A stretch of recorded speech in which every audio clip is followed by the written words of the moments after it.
Welcome again to the Business Alchemist Podcast. On today's show, we're talking about people. And we're talking about people from a community perspective. We're talking about events. We're talking about how do we help bring people together and avoid some of the polarization that's going on? How do we build a moat around our business? And to help us with that topic, I'm joined by James Mays. James Mays is the founder of a brand new company that's going to be launched later on this year in the summertime, I believe.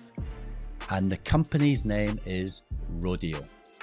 So James, welcome to the Business Alchemist Podcast. Thank you, Phil. Delighted to be here. Excellent. So James, in that introduction, I talked about community, I talked about events, and I know that both of these subjects are really important to you, and they're important to you, I think, because of your background story and the previous company that you built. I believe it's called Meet the Product. Would you like to give us a little bit of background as to how come you're developing this brand new product around events? Because you would think, wouldn't you, there's lots of digital event platforms. We're on this one, Riverside, here now today. We've got Zoom, we've got Eventbrite, we've got a whole bunch of other digital platforms. How come you're building a new one? My previous business, Mind the Product, we started as a little meetup in London for product managers to come together and chew the fat, share some war stories. And it grew by word of mouth because being a product manager back then in 2010 was a pretty lonely path. Chances are, if you were a product manager at your company, you were the only one. So we'd bring people together, have a drink or two, and develop the craft. And that then grew into conferences and a training business and a media business and so much more besides. It was incredibly impactful for me to work on. I enjoyed it immensely, but also so much love from the community over the years tells you just exactly how much people got out of it. But every step of the way, we were fighting the technology. We started on Meetup and then tried things like Bizabo and Eventbrite for ticket sales and had mailing lists on MailChimp and content on 2 different installs of WordPress. And it got to the point where we had certainly over 300,000, 400,000 in the audience and over 400 data silos. And when you say I would also data argue silos, that the state... Just explain what you mean by data silos. Completely different data sets. Oh, okay. Things like multiple Meetup accounts, multiple Eventbrite accounts, silos in Airtable, Google Sheets, MailChimp, so many more places besides. I mean, doing discovery for this next project, I've been talking to a lot of event organizers. My favorite question is, tell me about your tech stack. The most common answer is, oh, we don't have a tech stack. We have a tech mess. And if Zapier goes down, we're screwed. Wow. So it sounds like you're saying. So I'm building something in. So from your hard. Yeah, I want to build something in that space. Right. Okay. And it sounds like you can. You go on, James. Very much from the experience we had, but also a reaction to the pace of change in that space. As an example, when was the last time you saw Meetup or Eventbrite meaningfully change? Yeah, definitely not. No. And yet, the world of tech has evolved hugely in the last 10 years. People have come to realize the value of design and UX, and the planet has been through several years of lockdown, COVID, pandemics, and changing work-life patterns. And yet, the 2 primary players in the space are utterly unchanged. Absolutely. That feels like technology discontinuity to me. Yeah, absolutely. You brushed over, James, that you built a following of 300,000 on your previous company. Now, that's a fair old following. Well, me and many others. Yeah. Yeah. But that's a fair old following. And it sounds like you were saying that you were having to use a whole range of sticky tape and blue tack to allow all of those people to come together. And were they all coming together digitally from all around the world?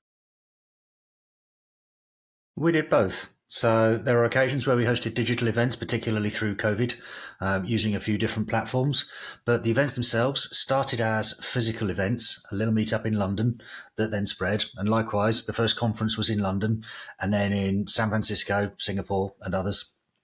Um, it was the in-person event that people always preferred, whether it's the smaller meetups or the larger conferences. Those were the ones that people loved, and it was the value of that human connection. You know, one of the talks that I'm writing at the moment, actually for another stage, is around the broken promise of technology. Technology promised to bring us closer together. But when was the last time you picked up the phone to actually wish somebody a happy birthday? We just send them an emoji party hat and move on. It's in-person connection that people appreciated more than anything else. So those meetups sped. People would come to the conference and say, I heard you do meetups too. Can we get one of those in my town? Yeah, absolutely. Thanks for stepping forward. Let's work with you and see what we can make happen here. So the first meetup was 2010. And by 2020, when I sold the business, we had those meetups in 220 cities around the world, run largely by volunteers who just felt the joy in bringing people together to learn. That's these are big numbers. 220 cities. That's incredible. And this is all If you around. if you check producttank.com, you'll get a map now. Most of those are still active locations. Wow, that's incredible. That's incredible. Um, and these are all these were all meetings just around the subject of product management. Exactly. Yep. Whether you're an actual product manager or a software engineer who wanted to learn more about product, predominantly aimed at the craft of product management. Of all of the things that we could build, which are the most impactful? What are we going to prioritize? What's the best way to test some of our assumptions? Those kind of topics. Got you. Got you. So I understand your frustration of building that platform around product. So what was the drive for you then and then taking that next leap and saying, right, okay, I'd like to go out and build my own tech platform? We actually started building some of this tech within Mind the Product. And then COVID hit, so we had to scale back development a little bit. And then shortly after COVID, we sold the business. The platform was unfinished. I let the code base go with the business, but I exited the IP privately so that I could have another go and finish the job. Fundamentally, I think the work that community and event organizers do is meaningful, impactful work. And they are woefully under-supported. If you look at an awful lot of ticketing, you mentioned earlier, there's a lot of ticketing platforms out there. Yeah. The vast majority were built by an engineer who attended event, didn't like the way the ticket came through, so they built a new ticket platform. I haven't seen one that was built by an actual event organizer who understands the stresses and pains that an event organizer goes through and where they're burning their time. So this is very much taking the inspiration from the pain that my team and I felt over the years, but then also a couple hundred more interviews with other event organizers to make sure I'm not missing anything, do some proper discovery on this. And it's gone to the point now where the vision has become pretty tightly honed from those discovery interviews, and we're raising a pre-seed round at the moment. Two of the investors that are coming in are event organizers themselves. The vision that we have resonates so strongly with them that they've said, can we put in an angel check to help you go faster? It's fabulous. Yeah. Customers backing you to build is probably one of the best signals you can see. Mm. So James, how come the event industry to date hasn't come up with something that's better than the platforms that you've mentioned? because most people in the event industry misunderstand the industry. They do a great job of bringing people together and potentially put some great programming on stage. And then they miss a huge piece. And it was a piece that Mind the Product got right. Initially, some luck, some good judgment, some good testing, but there's a piece there that we discovered that made all the difference in the world to our firm. And I'd like now to provision the technology to allow other people to do similar. If I ask people who run meetups and conferences what business they're in, they tend to say, well, I'm in the events business. Now, they say that because they look at the P&L and all of the sponsorship and ticket revenue and all of the cost points back to that one day when they run an event. We're in the event business.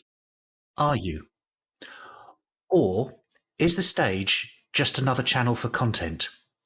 Are you in fact a media and publishing business missing opportunities? So that's what you're saying. You're saying What we did, the bit that we got right with Mind the Product was we did a spectacular job of capturing the content and then redeploying that on the internet and building that audience and taking that thing global as a movement. If we just stayed running events and not capturing the media and not redeploying that, would we have achieved those successes? I would argue not. Oh, I see. So what you're saying is it isn't just about bringing people together on the day in the event. You're saying it's about capturing the content and then doing what with it? And then redeploying that to engage a larger audience. If you'd like a dad joke, astrophysicists tell us that we cannot go beyond the event horizon. I would argue that if we capture the media from an event, repackage and redeploy that and make that available to a wider audience, we can have far greater impact and go well beyond the event horizon. See, so What we then start to do is to say, you might not be in San Francisco, you can't attend the event and see these amazing speakers. But if we can capture that video and redeploy that on the web and make that more widely available to our audience, potentially we can do something very interesting there to upskill people right around the world. Okay, so democratizing access to education. Okay, so what I'm hearing you say then is it's not just that you're excited about bringing people together in the moment. You want to enable people who aren't able to be there at the time to experience and enjoy and get value from the event further downstream. And we can even go one step further than that. If you look at these platforms today, whether you're using something like Eventbrite and Meetup and paying for it, or whether you're using a platform like Facebook and LinkedIn, you're spending money to use the platform, or you're giving it all your data, they're selling your data, and they're taking the money. What we'd like to do with Rodeo is to say to organisers, as the organiser for this event or community, you get to opt in. If you choose to opt in, we'd like to monetize the data from your community, and we'd like to share that revenue with you and make communities more sustainable.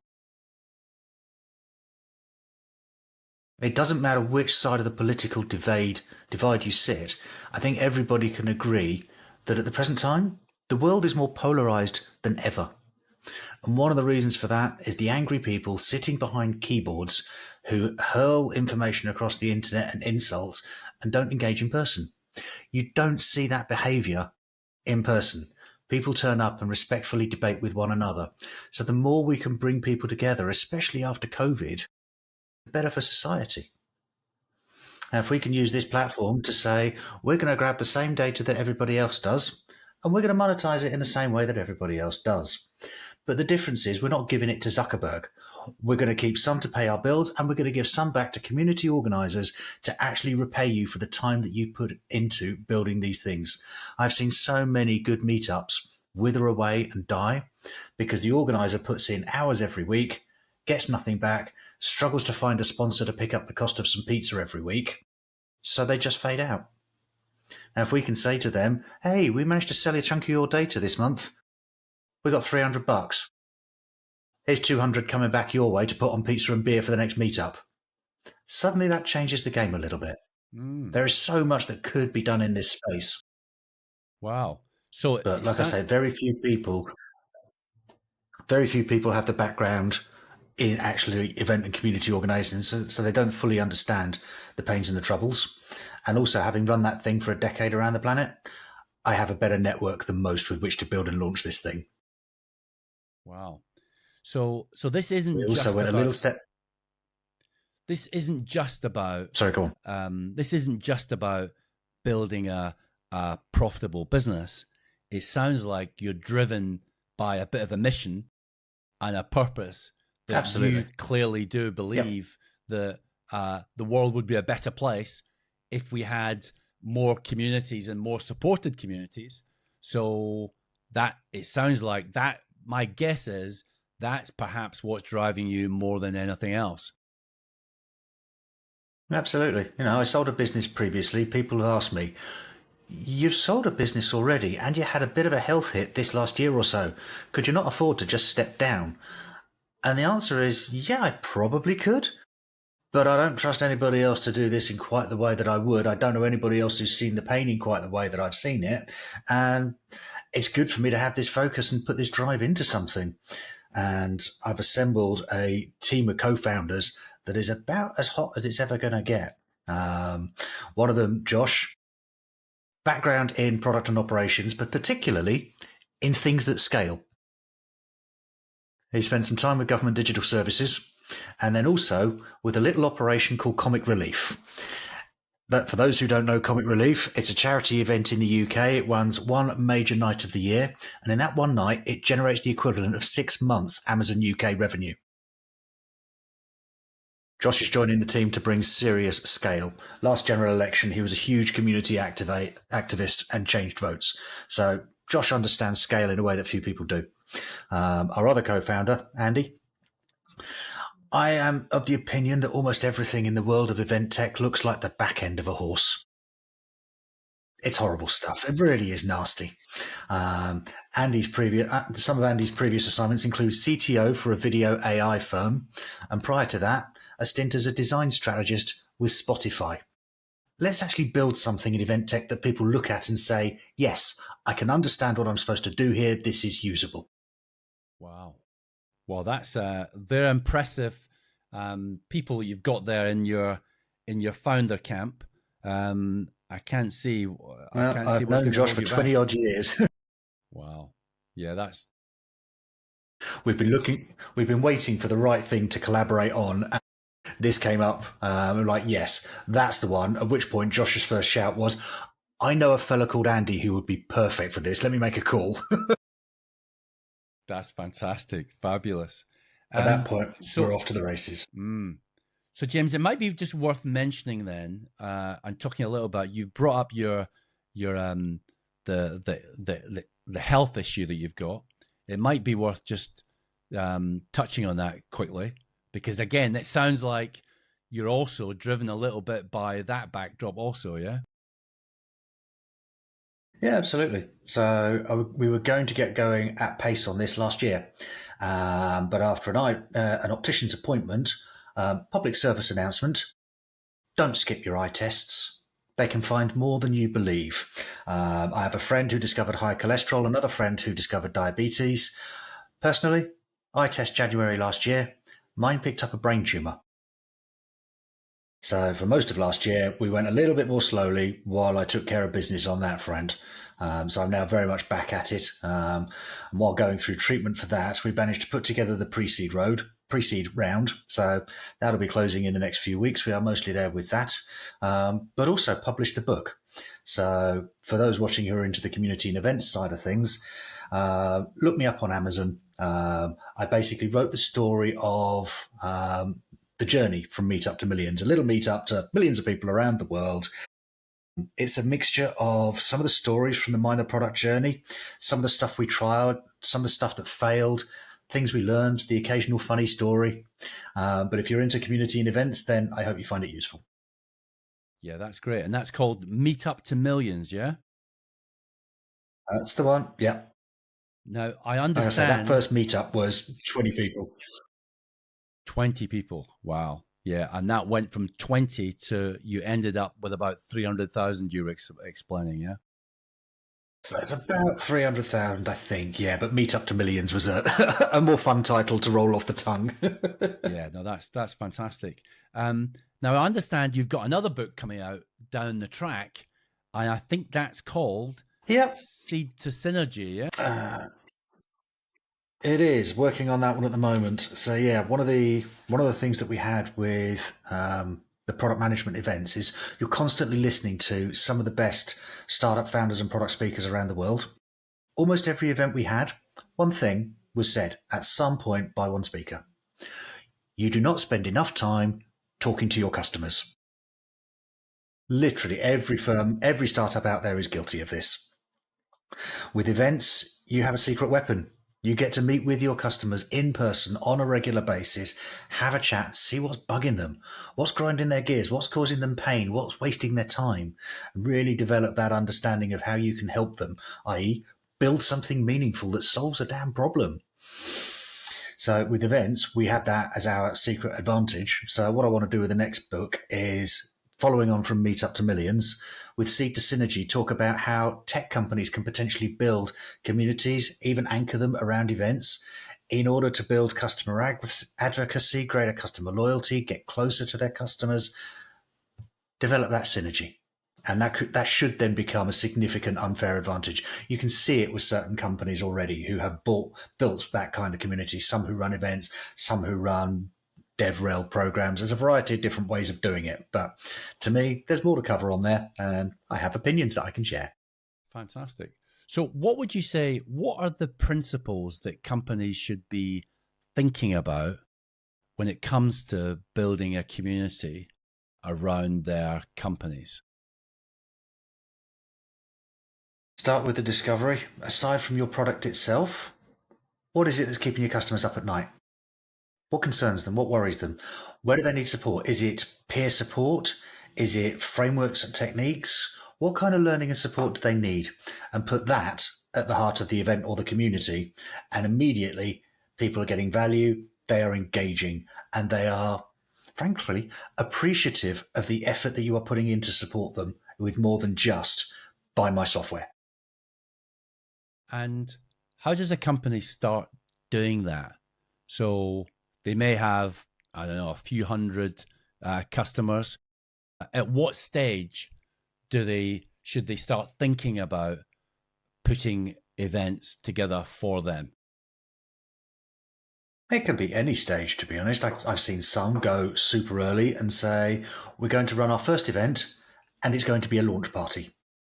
Cool. Get the thing up on the screen, show some people, get some immediate feedback and gut reaction. Film that and you've got a nice bit of marketing material. Or you can say, we're going to let this go out quietly for the next 3 or 4 months. Take some gentle feedback, polish up a few loose edges. It can be at any point. Okay. The main point for me is to start with the discovery and say, if we're going to bring these people together either online or in person, what is the thing that they will value? Where will they take value? What will help them? So in terms of the format of those events, are you saying prior to the actual events, do discovery, find out what they want, and then deliver to them what they tell you during discovery? Absolutely. Is it as simple as that? Yeah, it can be. If you're delivering what you think they want, number one, you are not your customer. Number two, it's more likely to turn into an ego trip than anything else. Ask them what they want. How did You know, you how there's so many different research. There are so many different research techniques available now, whether it's surveys or stack ranking or go and ask people. and how did you learn this stuff yourself? Clearly, you went through a long development.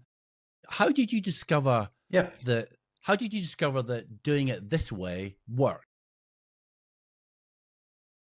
Fundamentally, there's an awful lot of trial and error. But also my co-founders on the previous business were product managers themselves. So they had been reasonably well educated in discovery techniques. So we were able to deploy a bunch of this stuff ourselves. And for anybody out there who's interested, but doesn't consider themselves too well educated on the subject of discovery, there are so many videos on the Mind the Product speaker on the Mind the Product site of some of the best speakers on product discovery and research. Go and watch a couple of videos. Go and check the transcripts. There are plenty of techniques out there. This stuff is actually not rocket science. It's really not. It's more than anything else. It's saying, where do we start? What are some good assumptions? What are some assumptions that we can map out? Once we've got these assumptions, how can we test whether or not this is just my poor assumption or whether this is generally a pain for our customers that we can address? Okay. Can you tell us something about the framework of the platform that you're developing? So, what will it do and why? We'll start with the simple, the relatively easily accessible point of, hey, this is Phil. He'd like to bring some people together. Phil can sign up for an account, create a page, and tell people, we're going to be here at this time talking about that. Here's how you get involved. So we'll start with that as the launch tip of the spear. And then there's an awful lot more that we want to build from there. Okay. And that is, everything from bringing people together in person, looking at the media that might be produced from that, and looking at how we keep people engaged after that event. But then from there, you've also got to ask yourself, for these event organisers, if they're starting to put this amount of effort in, what kind of business do they want to develop into from here? So with Mind the Product, we started with a free meetup. The first thing that happened commercially was a few sponsors backing them. Then from there, into a conference. Then from there, into some workshops. From there, into training sessions for corporates. And then from there, a premium subscription membership models. There are so many different things that these businesses can become. So a lot of what we build out will be driven by discovery of our own, talking to those early adopters and saying, what do you need next? Where are we letting you down? What else are you seeing in the market that you love? Is there an area that we can better support you engaging with your audience? So it's going to be a very evolving, it sounds like you're going to be evolving the development of the product as time goes on. So it sounds like you haven't got a set fixed, this is what it will be and nothing else. Absolutely correct. If you ask me to sit here and tell you right now what the internet is going to look like in 12 months' time, I'm going to say AI, Phil. Neither of us know. We're making it up. Yeah, completely. No, we're going to watch what the users do, what the organisers do, what attendees do, how media consumption changes, and then we're going to build tools that people actually find useful in solving problems. But I am not going to sit here right now and tell you that I know exactly what they all are, because I just don't. And just for those techies, those nerds out there, can you talk anything about? I'm not sure if you're able to. What is built on, what the underlying tech stack is. Yeah, so we're building on Cloudflare, the web host. When I say Cloudflare, most people say, oh, that's the thing that wants to check that I'm human before it lets me into the site. Yeah. Yes, absolutely it is. Because if I talk to any marketer on the web right now, one of their biggest challenges is half my budget goes to bots. Yeah, we're building on Cloudflare to make sure that the people who actually sign up to come to events are genuine people, not bots. This is important. So Cloudflare, it also allows us to do an awful lot of fun stuff with the geography and data locations so that we can make sure that we are compliant with the different data locations, the different data privacy laws around the world. We're also using durable objects. I'm sure you've experienced in the past, you go to a certain conference center, the Wi-Fi is not great, there's a couple of thousand people, so the mobile signal's janking, and everything is slow. Our CTO, Andy, has found some very, very cool things that we can do with durable objects and caching that make the whole thing not only faster, but also lower cost in terms of hosting and data throughput. So building on that, very much on that platform. Sounds good. Okay. So what's the next stage then? What happens next? You've explained that you're launching in the summer. Next few weeks, we get the round closed in the next few weeks. Launch the beta version of the platform this summer. We've got about 600 organisers on the wait list who are ready to come over and get involved as soon as we show them something they like. So We want that prototype to go well, get that out the door, get some good early reviews, migrate a whole bunch of people onto the platform and start showing some serious numbers. And then from there, if we need to, we can go to another round. Excellent. And who do you see as your current key competition then? That one's a double-edged question. If we look at, say, our starting point is meetups, then obviously meetup.com is the biggest competitor. They're the biggest in the space still. But everybody that I speak to who is using Meetup comes back at me with one thing. Oh, God, please give me a reason to churn. So, yes, there is an established competitor out there. But honestly, it has no love. They got sold off 3 times in very, very quick succession. They got sold to WeWork, which then imploded. Then they got sold to for pennies on the dollar to private equity in New York, who since sold them off to a firm called Bending Spoons in Italy, I believe. But it's safe to say Meetup has bounced around a little bit, and if you talk to the organizer community on there, there's not a lot of love left. Got you. So it sounds Personally, like I'm a fan of Meetup. We sorry, go on. It sounds like you have you've got a very, very clear idea as to what you want the platform to do based on so much experience in actually running events and building up from the grassroots. What do you think gets in the way, or what could get in the way of potential customers seeing what your platform can do and taking it on board and adopting it? And there's always a certain amount of inertia. These people who are running events in various places already have a platform in place.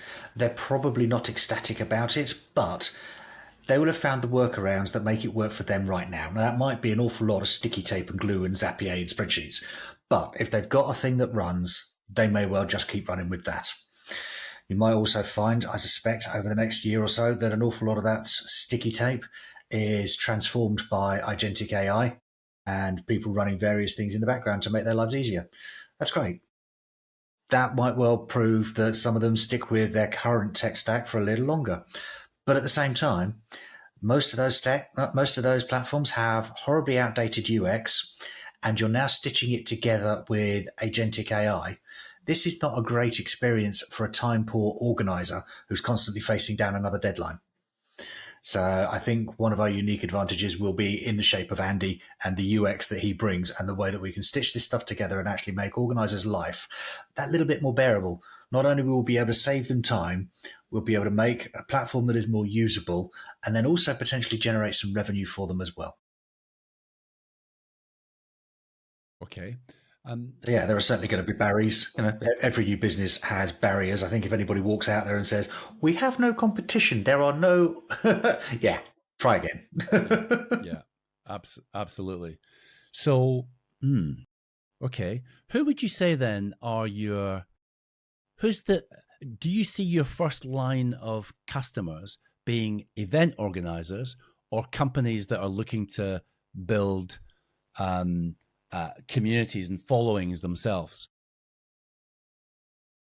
We are very, very clearly going towards UX and product management meetups first, because these are very, very discerning users. And if we can onboard a few of those, we can get some real fast feedback and make sure that we polish out the rough edges quickly. If you waited till your platform is perfect, you waited too long. So it should be launched with some rough edges. But we also then want to find them fast. Andy and Josh have been deep in the UX world for years. I've been deep in the product world for years. Between us, we can bring a few of those meetups over quite quickly, and that will get us the fast feedback that allows us to really polish things. And who do you hope is going to be your biggest customer base? Event organizers, traditional event organizers, or people who have the dream that it seems like you have of wanting to build communities themselves? I suspect it's going to be a mix of the two. I suspect there are some people that are going to see this and say that they are frustrated by their existing stack. This looks better, and yes, we'll migrate. And there are others who are going to say, I've always wanted to do something more impactful, and now I have an opportunity supported by technology. In the same way that there's a whole bunch of people who never ever thought of themselves as online retailers and then discovered how Shopify might help them change that, or Etsy, or whatever. This is the kind of platform that potentially could enable ideas. I want to bring people together around this topic because I know a few of them and we could have some great conversations. Great. Have at it. Go at it with Rodeo. Let's see what you can do. And we will help you. We'll help show you a path where these are the things you can expect to encounter as you grow and develop. And these are the ways in which we can help. That makes a lot of sense. You mentioned at the beginning about the problems you see in society in terms of polarization. Is there anything that you'd like to say? Is there any more you'd like to say about that in terms of how you would like to fix that with Rodeo? Simply with Rodeo, it's a case of bringing those people together in person and enabling more in the way of respectful debate and sustainable community. I think if people can come together around things that are of mutual interest, then good discussions naturally emerge. People learn from one another. They engage with one another. They develop more respect for one another. These are all things that we see missing every time we switch on the internet right now. Yeah, that's very true. So whether it will solve the problem for the planet, I doubt. But whether it can make positive impact and show people slightly different paths, maybe. That's what I'd like to think. The rest of it is in the testing. Makes a heck of a lot of sense. James, is there anything else that you'd like to bring up about this whole area of community and events that we haven't discussed so far? I think there are two things that I will send your way on this. The first is, it's not just my opinion that matters when it comes to bringing people back together. There was a quote recently from the Surgeon General in the US, "We are living through a loneliness epidemic." Loneliness has a huge mental health impact. The impact of this potentially goes far beyond just some civilized debate. We could actually potentially help people in many ways. So there's that aspect to it. The other aspect is events are on the resurgence. We're post-COVID, lockdown is done, people miss being with people.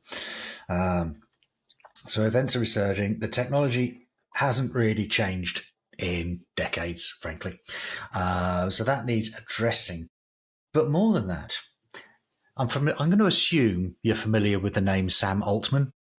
Yes. Sam is the clearly co-founder and CEO of a little thing called OpenAI, or ChatGPT, probably on everybody's lips these days. He was put on the spot on Reuters TV recently and asked, in an AI future, what jobs are safe? Sam's response, being the big nerd that he is, the future is premium in-person experiences. Sam, they're called events and they're already here. Yeah, that's a big one, isn't it? I've interviewed a number of people who are in the AI space, and there's lots of talk about, lots of hype about AI taking away people's jobs. And then there's the other argument that no, in actual fact, AI is here to augment humans. But I think what the message you're giving is, what you're proposing is not something that just augments, but actually pulls and brings people together so that they are actually together as humans. Yep, absolutely that. We can even go one step further. We are going to develop some AI that absolutely will improve an event organizer's life by automating some of the processes around running events. And also for the individuals, we can use some of their data by saying, here's events that are really relevant to your interests and will help you on the career path you're on. There are so many different things that we can do with data and AI in that space. But I would also argue with the antidote. How many times have you seen a comment online with somebody saying, that's clearly an AI photo, it's got 6 fingers, or there's something ridiculous about that, or you can tell this piece was written by AI, it's soft fluff, it's generative. Yeah, you're seeing this more and more. Absolutely. The backlash is coming. People are going to be looking for genuine content in a sea of generative. That's what events deliver. Is this Phil or a deep fake? If I'm at an event and I can see you on stage, I know damn straight that I'm getting genuine content, not some fluff. That makes, so it's a counter. It's a counter to the push for all things AI and Yep. non-human actually. Oh, again, sounds like there's lots of ticks going on here. Well, everybody that I speak to in investing land right now, they tend to suggest you either want to go with the grain or against the grain. Which are you? Well, in this particular case, we're with the grain in terms of using AI tools to enable organizers to do more, but also against the grain in that we're focusing on anything but generative content. That's really good. You are you looking for anyone to come and support you and help with the growth, or are you hunkers down? Yeah, let's get the product out, and then later on look for additional support. First hire will be an engineer, product build. Engineers, product designers, that kind of space. We've got 600 or so organisers on the wait list. I've got an enormous network from running these things over the last decade or so. So the initial launch is relatively well taken care of. The book is out there as a go-to-market strategy as well, and is getting some great reviews. So the early hires will be in product build, and then as we develop, we'll see what works. We'll continue to run experiments and define our hiring plans based on what moves the needle. That's amazing. And I think it's also fair to say that the tooling for us is going to change hugely over the next year. Can I sit here right now and tell you that what I need to hire in 6 months' time is X? No, I don't think I'm brave enough to make that prediction. At what stage, James, do you think the platform will be available to the audience here who are B2B leaders and owners?